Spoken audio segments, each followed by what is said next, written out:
اس کو وزیر بنا رکھا تھا, MNA بنایا, ظاہر ہے کہ اس کے بعد پھر اب اس کو سینٹ میں لے جا رہے ہیں. کیوں؟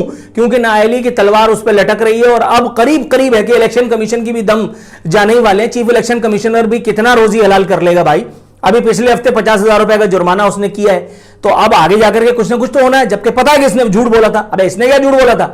یہ جس کو سلام صاحب کرتا ہے اس نے جھوٹ بولا تھا, اور وہ جس کو سلام کرتا ہے اس نے جھوٹ بولا تھا. سب جھوٹ بول رہے ہیں یہاں, تو یہاں کوئی سچ بولنے تھوڑی آیا ہے, یہاں تو سب فراڈ کرنے آئے ہیں, آنکھوں میں سلائی پھیر کر کے, اور ہماری جیب سے ہمارے وہ آخری دانہ دن بھی چننے کے لیے آئے ہیں جو ہم نے شاید برے وقتوں کے لیے بچا رکھا تھا. تو فیصل واوڈا کو اب سینٹ میں لے جا رہے ہیں. لیکن آپ کو یہ بتا دوں کہ یہ جو مذاقہ خیز بیان داغا ہے حضرت فواد چودھری صاحب نے, یہ آپ ذرا سن رکھیے کہ فواد چودھری ہیں فیصل واوڈا کی وجہ انتخاب کیا بتائیے. کہتے ہیں فیصل واوڈا ڈٹ کر بات کرتے ہیں اس لیے انتخاب کیا. ابھی ڈٹ کے مجھ سے زیادہ کوئی بات کر لے گا؟ لاؤ ذرا کوئی. عمران خان سے لے کر فواد چودھری تک, فواد چودھری سے فیصل واوڈا تک, فیصل واوڈا سے اسد عمر تک, اسد عمر سے عارف الوی تک. خدائے واحد کی عزت و عظمت کی قسم 10 منٹ میں اگر نہ ڈھیر کر دوں تو میں اپنے باپ سے پیدا نہیں. اور ایک بات یاد رکھنا, میں شہباز شریف کی طرح ڈھونگی مکار نہیں ہوں, میں نون لیگ یا پیپلز پارٹی کا JUI کا پاکھنڈی نہیں ہوں. میں نے ایک بار کہہ دیا تو پھر میں سلمان خان والا آدمی ہوں, پھر میں خود کی بھی نہیں سنتا. ایک دفعہ میں نے کہہ دیا کہ میں انٹرویو میں پھوڑ دوں گا تو پھر میں پھوڑ دوں گا. یہ مجھ سے زیادہ ڈٹ کے کون بات کر لے گا بھائی؟ مجھے تو تم نے سینیٹر نہیں بنایا, مجھے تو MNA نہیں بنایا. میں سلام صاحب کروں گا MNA بننے کے بعد, میں وزیر بننے کے بعد تمہاری چپلیں دھوؤں گا, میں تمہارے جو ہے وہ گندے کپڑے اٹھا کر کے اپنے سروں پہ رکھوں گا, کندھوں پہ نہیں. یہ کام جو کر سکتا ہے تم اسی کو اجر عظیم دو کہ جس سے تمہارا کچن چل رہا ہے, تمہاری دال دلیا چل رہی ہے. یہ سہولت صرف منتخب لوگوں کے لیے میرے بھائی. دوسرا, ڈٹ کے کھڑے ہونے پہ مجھے حضرت علی کرم اللہ وجہ کا ایک ارشاد پاک بڑا خوبصورت ارشاد ہے. کیا ارشاد ہے, مطلب عقل خیرہ ہو جاتی ہے. کہتے ہیں کہ جہل کی راہ میں کھڑے ہو جانا شرک ہے. تو جہل کی راہ میں ڈٹ کے کھڑا ہوا ہے وہ اور اس جیسے کتنے, جس نے یہ توجیہ پیش کی ہے وہ بھی, اور وہ جس کو پیش کرتا ہے سلام وہ بھی, اور وہ جس بڑے ابو کو سلام پیش کرتا ہے وہ بھی, سب جہل کی راہ میں کھڑے ہوئے ہیں ڈٹ کر کے. یہ تو شرک ہوا.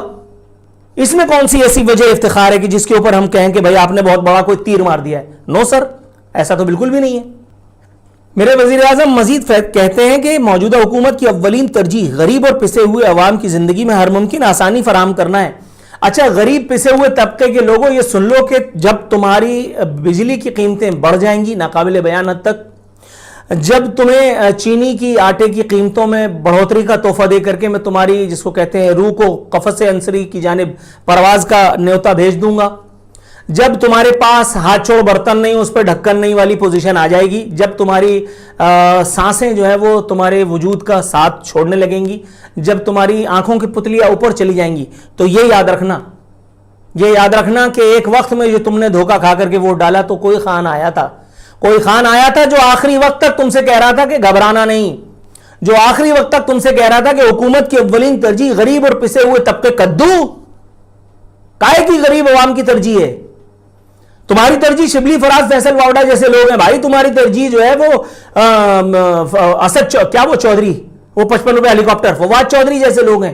تمہاری ترجیح تو وہ لوٹے جیسے لوگ ہیں. وہ کل خدا کی قسم ایک آدمی, ابھی وزیر ایک بیان کا سن رہا تھا میں, اس کا ابھی ایک وزیر کا میں بیان سن رہا تھا, وہ بے حیا کو خیال بھی نہیں آ رہا تھا کہ جھوٹ بولتے ہوئے کم از کم کیمرے کی طرف سے آنکھ تو چرا لے. وہ بے حیا بے شرم, جھوٹ بولوں تیرے منہ پہ. ایک دن نہیں ہوئے ایک آدمی کو PTI میں شمولیت کی ہے, ایک دن اس کو سینٹ کا ٹکٹ دے دیا, یار مطلب اندھی لگی ہے. ہمیں نہیں سمجھ میں آ رہا کہ یہ کیا ہو رہا ہے, ہمیں نہیں سمجھ میں آ رہا. لیکن میں کہتا ہوں سلام عظمت ہم سے 1000 درجے, میں یہ بات کہتے ہوئے بالکل نہیں ہچکچاتا, ہم سے کروڑ درجے اچھے وہ انڈیا کے کسان ہیں. وہ انڈیا کے کسان ہم سے 1000 لاکھ اور کروڑ گنا اچھے ہیں, جنہوں نے اپنی نامساعد حالات کے باوجود, نامساعد موسم کے باوجود, موسم کی سختیوں کے باوجود, مودی گورنمنٹ کی جس کو کہتے ہیں جبروت کے باوجود, انہوں نے حکومت کا چکا جام کر دیا. انہوں نے حکومت کو یہ بتا دیا کہ اگر کوئی ایک طبقہ کھڑا ہو گیا ظلم کے جبر کے خلاف تو مودی جیسی گورنمنٹ کو بھی گھٹنے ٹیکنے پڑتے ہیں. لیکن یہاں تو تھپڑ لگائے جا اور یہاں میں گال سہلا جاؤں والا معاملہ ہے. مجھے حیرت ہوتی ہے کہ یہ مسلمانوں کا ملک ہے, وہ مسلمانوں کا ملک جن کی بنیادی تعلیم میں یہ ہے کہ آنکھ کا بدلہ آنکھ, ناک کا بدلہ ناک, کان کا بدلہ کان, جان کا بدلہ جان, خون کا بدلہ خون. ظلم کا بدلہ کیا ہوگا؟ ظلم اگر حضرت عمر فاروق رضی اللہ تعالیٰ عنہ کی زبان میں سمجھاؤں تو آپ کے ارشاد گرامی کے مطابق, اس کے مفہوم کے مطابق, اللہ تعالیٰ کمی بیشی معاف فرمائے, ظالم کے ظلم کو نہ روکنا, اس کے بڑھتے ہوئے ہاتھ کو نہ روکنا, اس کو ظلم میں مزید معاونت فراہم کرنے کی مترادف ہے.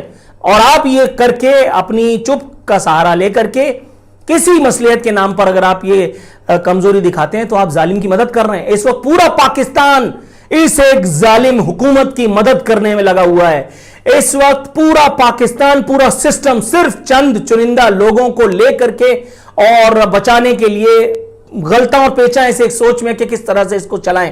یہ ملک ہر روز اللہ معاف کرے میرے منہ میں خاک توبہ استغفار، اس ملک سے میری عظمت ہے، اس ملک سے میری زندگی ہے، اس ملک سے میرا سب کچھ ہے، میرا آگا میرا پیچھا، میری ہر نسل اس ملک پر قربان، میں میری سات پشتیں اس ملک کی عظمت پر قربان. لیکن یہ ایک دور ہمیں دیکھنا تھا یا رب کعبہ، یہ دور بھی ہمیں دیکھنا تھا کہ یہاں اس ملک کے اعلیٰ ترین مناصب پر، جب میں اعلیٰ ترین کہہ رہا ہوں تو اعلیٰ ترین ہی سمجھنا، اس ملک کے اعلیٰ ترین مناصب پر بیٹھے ہوئے لوگ اس ملک کے ساتھ جو with all due respect, please pardon me using these words, جو بلاکار ہر روز کر رہے ہیں اور اس کے بعد سینہ ٹھوک کر کے تمہاری آنکھوں میں آنکھیں ڈال کر کے جھوٹ بولتے ہیں، وہ اتنے بڑے گناہگار نہیں ہیں جتنے بڑے مجرم تم ہو، جتنے بے حیا اور بے شرم تم ثابت ہوئے ہو. ود آل ڈیو ریسپیکٹ میرے میجورٹی پاکستانیوں، تم نے ثابت کر دیا کہ تمہاری ہڈیوں میں گودا بھرا ہوا ہے، تم نے ثابت کر دیا تمہاری ہڈیوں میں پانی بھرا ہوا ہے. گودا تو کیا ہوگا،